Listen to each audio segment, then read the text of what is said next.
उठाया, स्टूडेंट ने आवाज उठाया तो गजब गजब कमेंट आ रहा है। कमेंट क्या आ रहा है कि भाई साहब जनसंख्या जिम्मेदार है, तो जनसंख्या जिम्मेदार है तो जनसंख्या हम कंट्रोल करेंगे।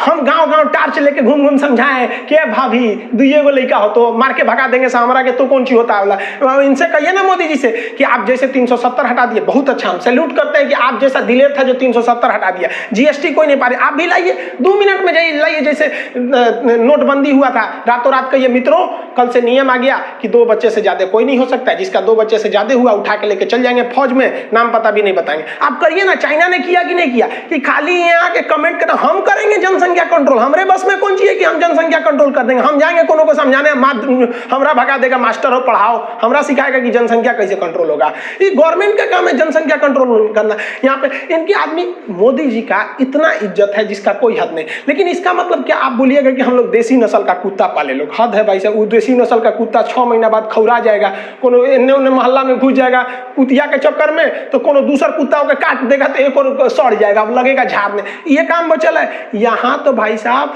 ऐसे ऐसे गरीब लड़के बैठे हैं कि जिनके दादा दादी के लिए बुढ़ापा में दवाई का पैसा नहीं है, वो कौन सी कुत्ता पालेगा। हम भगवान से भी कहते हैं भगवान मौत को ना जल्दी भेजा कर गरीब के घर में, बेचारे के कफन का पैसा खर्च हो जाता है दवाइयां खरीदते खरीदते। किसको आदमी बोलेगा यहाँ पर? ये बोलते हैं, ये बोल रहे रहते ना ये राहुल गांधी कि देसी नस्ल का कुत्ता पालिए, तो अभी तक लोग इनको कुत्ता बना दिया रहता लोग यहाँ पर। लेकिन आपकी कितनी इज्जत करते हैं लोग। हम लोग आपका प्रेम से विरोध कर रहे हैं, हम आपका विरोध थोड़े कर रहे हैं। हम लोग रेलवे और एसएससी का विरोध कर रहे हैं। आप किससे कहेंगे? लोग कह रहे हैं लोग कि 70 साल से तुमको नौकरी मिल गया था। ठीक है भैया, हम गलत है, ठीक है मानते हैं।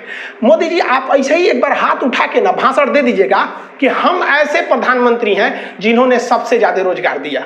अब फिर देखिएगा वीडियो पे कमेंट ऑफ मत कीजिएगा, क्योंकि इनको भी पता है कि रोजगार में कमी आई है।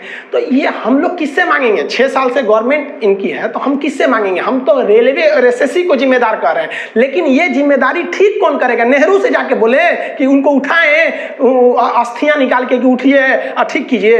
अब भाई जो है उसी को नाम बोलेंगे लोग। लेकिन हम लोग को पगला जाते हैं लोग। न्यूज चैनल खोलो तो एगो में मौलाना बैठल रहेगा। ये कौन से न्यूज वाला ऑस्ट्रेलिया से एगो मौलाना को उठा के लाया था सब, और वो कह रहा था कि वैक्सीन मत लगाइए, ये हराम है। अरे चोट्टा कहीं का, तू पैगंबर बनल है कि हराम है? यहाँ ऑस्ट्रेलिया से मौलाना उठा ला रहा है सब, यहाँ विद्यार्थी मर रहा है सब, तो इसका कोई दिक्कत नहीं। न्यूज चैनल खोलो तो मेरा दिमाग खराब हो जाता है, पगला जाएंगे। न्यूज चैनल ऐसा लगता है ना जैसे हम एक कमरा में बंद है, आगे कांग्रेस बीजेपी, हिंदू मुसलमान, रिया चक्रवर्ती। अरे बाप रे, आप अगर कॉपी कलम लीजिएगा ना तो 5-6 टॉपिक आपको मिलेगा। इस देश में जो मुद्दा अच्छा है, एगो हिंदू मुसलमान खतरे में आ गया यहाँ पर। अरे भाई साहब, धर्म को, सनातन धर्म का ना आदि है ना अंत है, पता नहीं कहां से खतरे में आ जाएगा। यहाँ रोजगार खतरे में है और बेरोजगार आदमी ही सबसे बड़ा खतरा हो जाता है। मोदी जी कहते हैं कि आप आत्मनिर्भर बनिए, हम लोग आत्मनिर्भर बनेंगे। लेकिन आप बताइए ना, बेरोजगार आदमी मजबूरी में चाइना का सामान खरीदेगा, उसके पास पैसा नहीं है तो क्या आप इंडिया का सामान खरीदेगा? मजबूरी में चाइना का। आप बताइए ना, कोई बढ़िया आदमी चाइनीज मोबाइल लेता है, वो एप्पल खरीदेगा आपका, और जो जिसके पास पैसा नहीं है, बेरोजगार, वो कौन सी लेगा?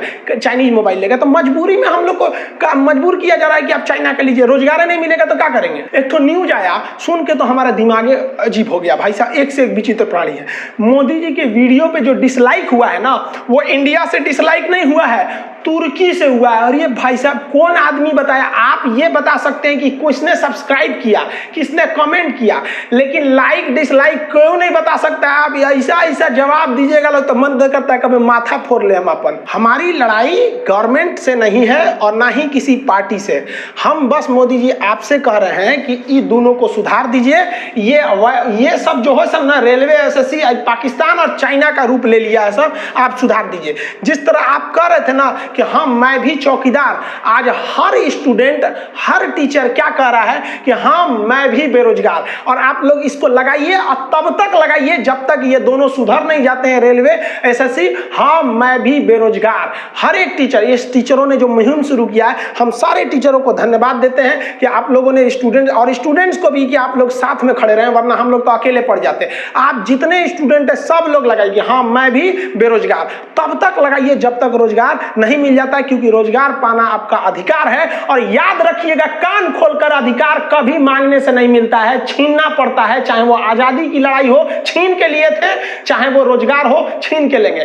कैसे नहीं देंगे ये एसएससी और रेलवे। और हम हाथी घोड़ा नहीं मांग रहे हैं कुछ, हम लोग का बस दुइये ठो मांगे पूरे स्टूडेंट और पूरे टीचर्स का, कि भाई एक एग्जाम को लेकर, एग्जाम आप टाइमली कराइए कि कब एग्जाम लेंगे। जिस तरह से मैट्रिक का एग्जाम होता है, इंटर का होता है ना, पूरी दुनिया को पता है कि फरवरी मार्च तक में एग्जाम हो जाता है, मई जून में रिजल्ट आ जाता है। लेकिन इन दोनों का नहीं पता है कि रेलवे एसएससी कब एग्जाम लेंगे, कब रिजल्ट देंगे। तो हमको एक टाइमली एग्जाम दीजिए और टाइमली उसका रिजल्ट दे दीजिए, और कुछ नहीं चाहिए। हाँ, और एक एग्जाम में एकदम फेयर होना चाहिए कि एग्जाम में नकल ना होना चाहिए। सीधे जो आपने नकल वगैरह वाला चीज है, सीधे नियम बने, जिस सेंटर पे नकल करते पाया जाएगा वो इन्विजिलेटर है, उनको जेल डाल दिया जाएगा 10 साल के लिए, उस सेंटर को हमेशा के लिए बैन कर दिया जाएगा। इस सेंटर वो वाला कराता है। तो आप फेयर एग्जाम ले लीजिए, टाइमली एग्जाम लीजिए, टाइमली रिजल्ट दीजिए, एक मांगिए। दूसरा कि आप वैकेंसी को इंक्रीज कीजिए, वैकेंसी बहुत, जनसंख्या बढ़ रही है हर जगह है, वो भी कंट्रोल करना जरूरी है, हम कहाँ कर रहे नहीं, लेकिन वैकेंसी को बढ़ाइए और कैलेंडर के साथ वैकेंसी दीजिए कि हर स्टूडेंट को पता चले,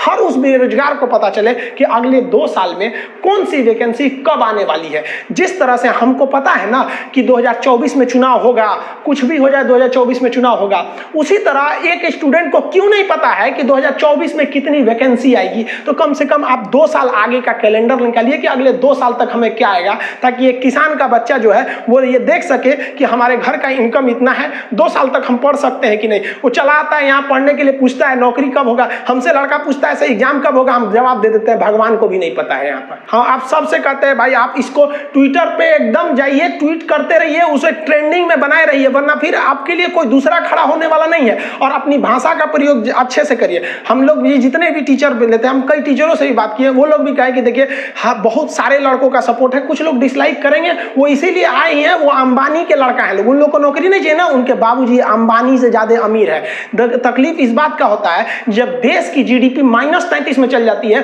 और अंबानी दुनिया के टॉप 10 में चलाता है, तब कहीं ना कहीं एक डाउट होने लगता है। तो आप उन लोग जो डिसलाइक कर रहे हैं उनके लिए आप टेंशन नहीं लीजिए, वो लोग के लिए कोई मतलब नहीं है। हाँ, सभ्य भाषा का प्रयोग करिए, किसी दूसरे के लिए आप असभ्य नहीं कीजिए। और एक बात का हमेशा ध्यान रखिए, आपकी लड़ाई रेलवे एसएससी से, किसी पार्टी से आपकी लड़ाई नहीं है। अगर आपको कोई इस तरह कहता है तो आप इग्नोर कीजिए, आप अपने मुद्दे पर रहिए।